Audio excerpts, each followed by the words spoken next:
to start with Andy. Yeah, sure. Yes, please.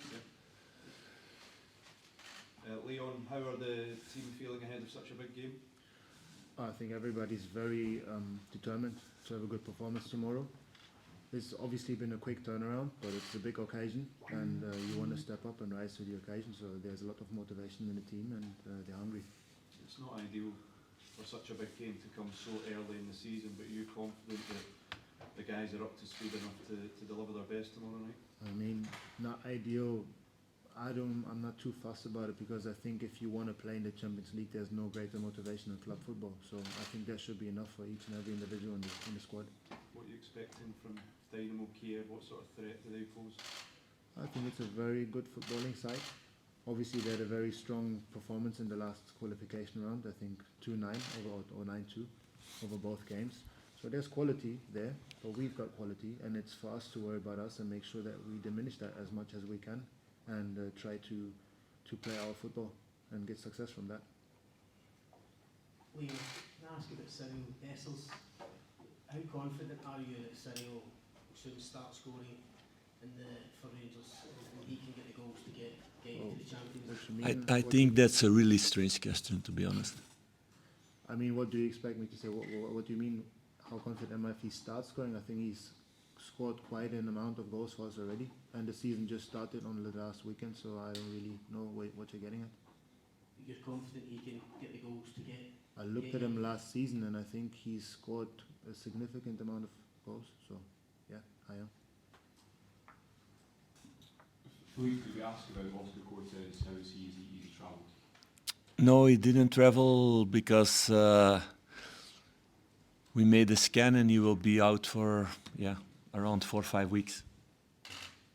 So it was a really unlucky fall in a duel, and his knees was twisted. So it's an unlucky injury. Nothing to do with load or whatever, just unlucky collision with the player. Particularly frustrating for him because he had that unlucky injury before, obviously last season, so it must be difficult for him as well. How's he taking it?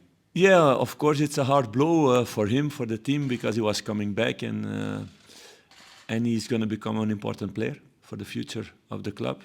He has a lot of quality. He showed that last season. He was hungry to come back.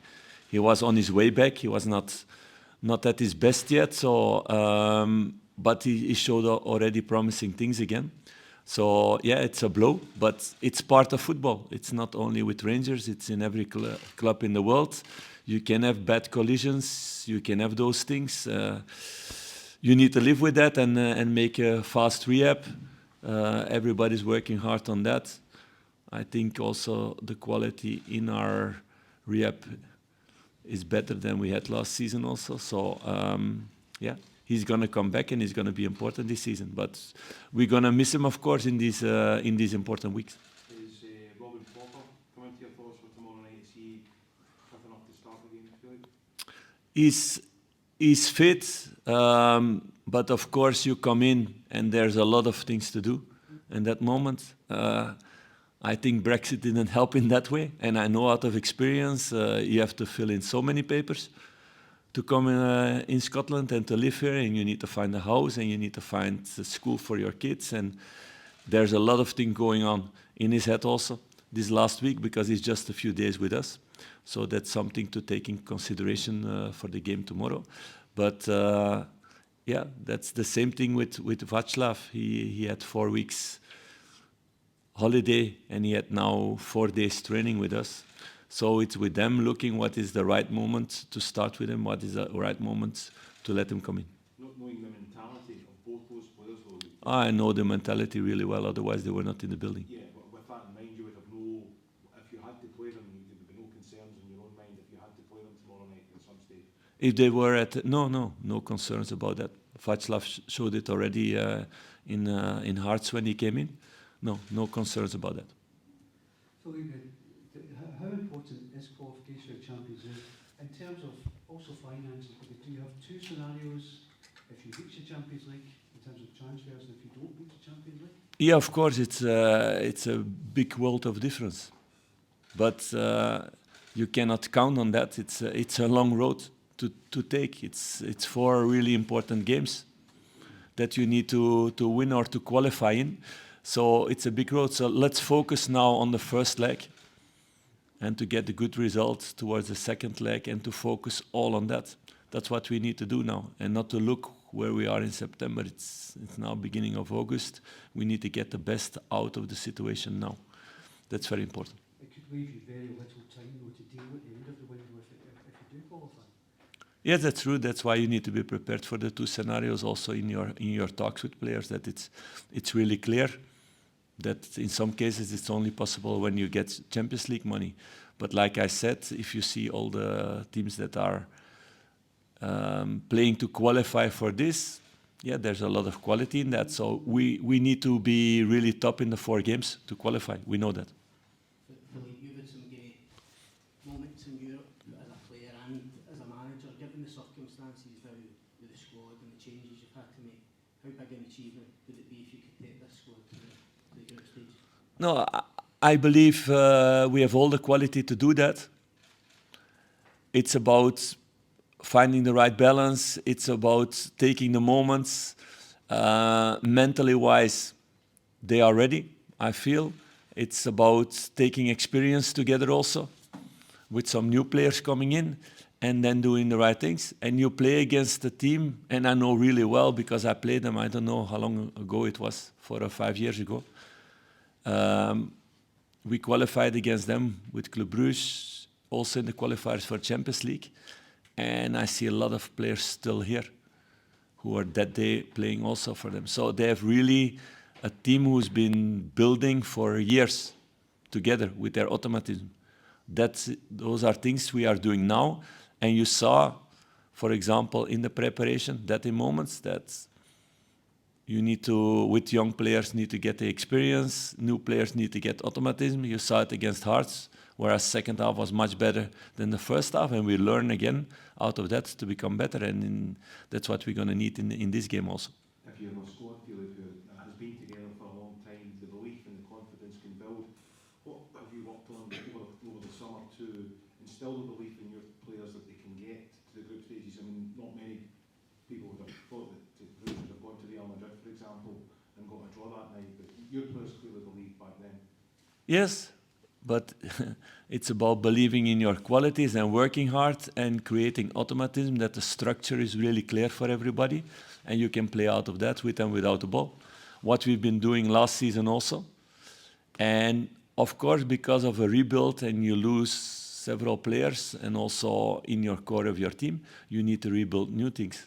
So that takes a little bit time. So that's why it's important to have experienced guys like him in the squad and on the pitch to help the players around him. Can I ask about Hagi? He played for the B team today. We've not heard much about him this pre-season. Is he someone who's still in your plans this season? No, we had clearly talks with him before the pre-season already and with his agents about that.